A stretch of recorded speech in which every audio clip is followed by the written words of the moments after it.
ఆయన మరెవరో కాదు, అనుకోకుండా ఆ జానకీరామ్ గారు ఏ కళ అయితే కన్నాడో తన కొడుకు జ్యేష్ఠ కుమారుడికి పుట్టినప్పుడే నందమూరి తారక రామారావు అని ఆయనకి పేరు పెడతాం జరిగింది.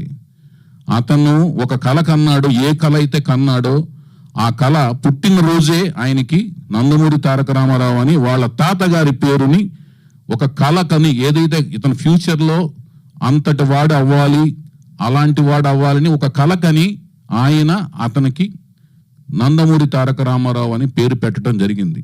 ఆ కళ అయితే కన్నాడు. ఆయన పెద్ద అయితే ఇంకి ఆయన లేరు, వాళ్ళ తాతగారు లేరు, ముత్తాతగారు లేరు. ఆ కళను సాకారం చేసుకోవాలంటే ఆ కుర్రవాళ్ళలో ఆ కోరిక ఉండాలి, బలీయంగా ఉండాలి, ఆహార్యం రావాలి, ఆ ముఖ కవళికలు రావాలి. అది గమనించిన ఒక అతని వైపు చూడాలి, అతన్ని ఎన్నుకోవాలి, ఎంపిక చేసుకుని ఒక సరైన ప్రాజెక్ట్ ద్వారా ప్రజల దగ్గరికి తీసుకెళ్ళాలి. ఆ ప్రజలు ఆ క్రియేటివిటీని, ఆ ప్రతిభని ఆదరించి అతనికి పట్టం కట్టాలి. ఇవన్నీ జరగాలి. ఇవన్నీ జరిగిన తర్వాత అతను ఒక నటుడి నుంచి ఒక తార, అంటే ఒక స్టార్ అవడం అనేది జరుగుతుందన్నమాట.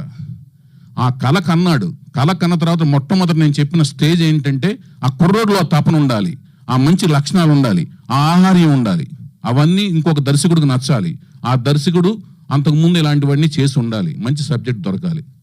అవన్నీ కుదిరిని కుర్రవాడు మంచి లక్షణాలు ఉన్నాయి, వ్యసనాలు ఏమీ లేవు, మంచి కళ్ళు, చారిడేస్ కళ్ళని వర్ణిస్తాం కానీ పెద్ద కళ్ళు అనమాట, చక్కటి కనుబొమ్మలు, నవ్వితే చాలు ఆ నవ్వుకు పడిపోతారు.